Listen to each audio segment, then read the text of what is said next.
Assalamualaikum warahmatullahi wabarakatuh. Saya Hamdan Pradana dari kelas X IPS 1 absen 14 dan di sini saya akan menerangkan tentang akulturasi kebudayaan Nusantara di Indonesia. Dan tadi mohon maaf tentang video yang saya upload di Google Classroom karena saya tidak tahu, eh, merupakan sebuah kesalahan teknis juga, dan mohon maaf kepada Mas Brandon dan Bu Ani yang saya cintai. Langsung saja kita masuk ke materi yang pertama atau materi yang akan kita bahas, yaitu tentang akulturasi kebudayaan. Apa sih ya yang dimaksud tentang akulturasi kebudayaan itu? Nah, akulturasi kebudayaan yaitu suatu proses pencampuran antara unsur kebudayaan yang satu dengan unsur kebudayaan yang lain dan menjadi budaya yang baru. Nah, dengan ini budaya ini tidak meninggalkan tentang kepribadiannya dan ciri khasnya. Jadi kebudayaan yang baru sama yang tidak baru ini atau digabung jadi satu itu harus seimbang dan menjadi budaya yang baru yang tidak meninggalkan tentang kepribadian dan tentang ciri khasnya. Oke, langsung saja masuk ke bagian yang kedua. Yang bagian kedua ada seni rupa dan seni ukir. Nah, dulu pada masuknya pengaruh India juga membawa perkembangan pada seni rupa, seni ukir, dan seni pahat. Hal ini dapat dilihat dari beberapa contohnya. Misalnya di Candi Borobudur. Dulu relief-reliefnya itu dapat dibahatkan di dinding pagar langkan yang ada di Candi Borobudur.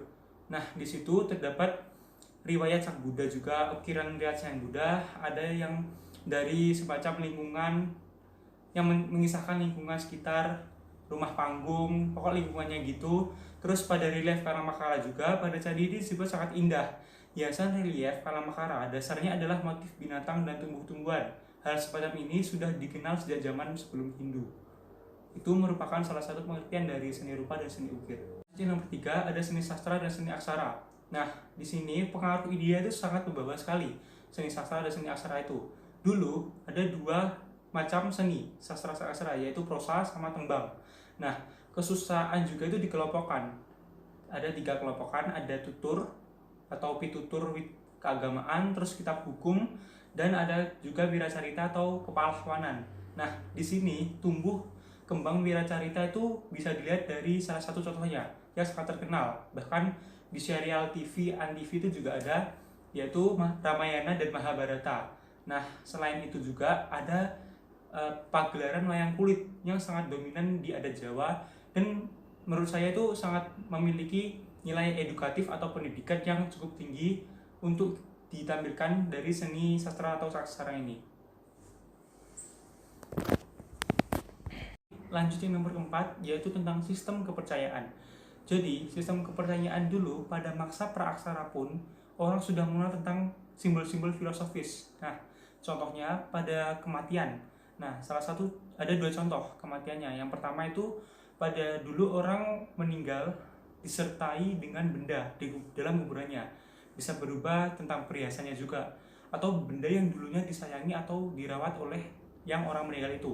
Yang kedua, pada waktu meninggal dikasih lukisan tentang perahu atau naik perahu. Nah, apa sih makna naik lukisan ini?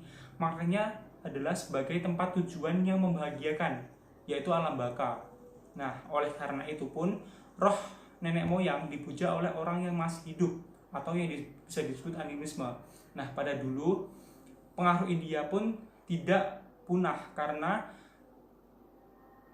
misalnya dapat dilihat pada fungsi candi. Fungsi candi atau kuil di India adalah sebagai tempat pemujaan. Di Indonesia pun juga bukan hanya tempat pemujaan, ada juga sebagai makam raja untuk menyimpan abu jenazah raja yang telah meninggal dunia.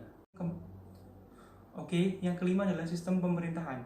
Nah, dulu pada rakyat tertentu, pemimpin itu dipilih dengan cara yang sangat sederhana, yaitu dengan cara melihat dari pemimpin ini apakah dia sanggup menjadi pemimpin, dari mengangkat wibawanya, terus dia memiliki bidang ekonomi yang bagus, berwibawa dan sangat kuat, itu menjadikan dia terpilih menjadi pemimpin pada rakyat tertentu.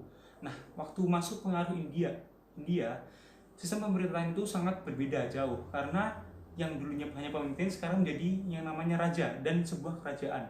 Nah, kerajaan ini bisa sangat lihat jelas dari perubahannya, yaitu kerajaan Kutai. Nah, buktinya memiliki kekuatan gaib atau memiliki pemimpin yang kuat, itu bisa diangkat dengan sebagai raja.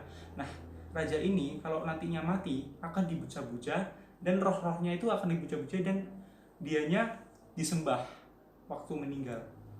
Itu yang membedakan dari pengaruh ini.